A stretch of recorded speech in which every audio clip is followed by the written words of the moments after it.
must think first, before you move. I'm ready. Coming from where we did, the average black man is either dead or in prison by 30.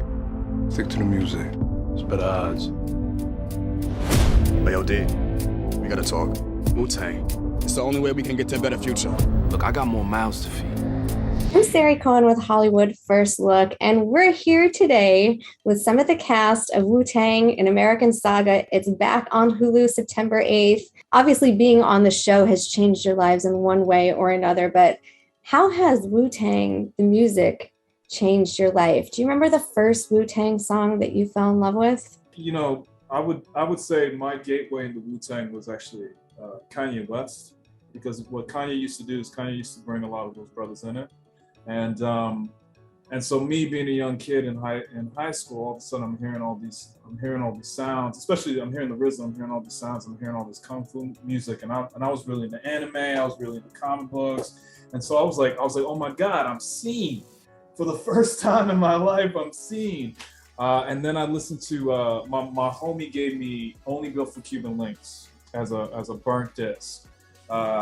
And so I popped that in and heard Guillotine Swords, and I heard Inspector Deck's line, poisonous paragraph, smash the phonograph in half, be Inspector Deck on the warpath, and I was smitten, to say the least. It sounds like you're asking me what my favorite Wu Tang song is. It sounds like that. Somebody else just asked me this, and I'm going to say it's still Wu Tang Clan Ain't Nothing to With.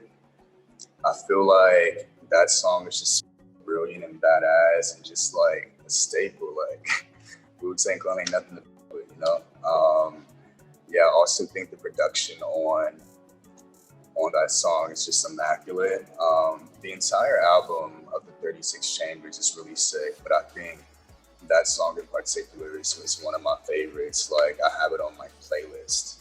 Being from Staten Island, New York, where they're from, that's all we listen to. Like, especially since we're the Forgotten Borough, I would listen to them while I was on the Staten Island ferry. I would listen to the Wu, get myself fully Wu-Tang armored up while I go into the city and just use the tools that they have been rapping about, using in my everyday life, manifestation, camaraderie, brotherhood, using those things to survive out in New York City. So it was fully affecting my life, and I'm still using some of the stuff that they teaching now today. So that's why I'm here right now. What's something that's really meant a lot to you through this process, having been a fan and now being a part of the show? To be honest with you, I feel like they were pretty hands off. They kind of just trusted us with whatever we were doing. And because I remember season 1, I was super self-conscious about how I was approaching the role. Like, am I doing it right? Am I doing it right?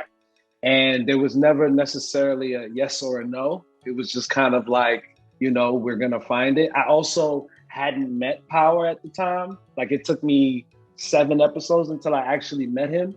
And honestly, in meeting him and talking to him, that kind of allowed me to settle. It kind of him, and he didn't even necessarily say, I give you my blessing. It was just the conversation we had made me feel like I had the blessing, you know? And as I said before in a previous interview, I think the best job that they did with this was how they casted the show. I think it's fucking perfect. It's perfect. Yeah, shout out to Kim Coleman. I mean, that's how I jumped on the show, and it was really, she's incredible, and it's an honor to be playing such an iconic role.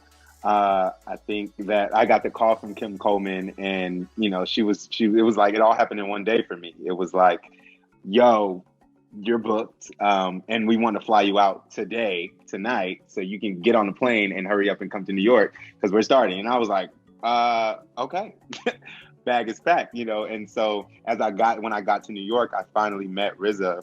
We had a meeting, and the first thing he said, he was like, yo, you know, I didn't choose you. I mean, I wanted to choose you, but you know, I chose you in my head, but I left it up to Inspector Deck. And I was like, whoa. And so he was like, Inspector Deck chose you. And I was like, wow. And so for me, that's the biggest honor, you know, to be seen by such a a man of that caliber and that artistry is truly, I'm grateful. Wu Tang: An American Saga is back on Hulu for season 2 on September 8th. I'm Sari Cohen. I'll see you next time. You gotta come in, sword swinging, guns blazing. You're about to be the next biggest star.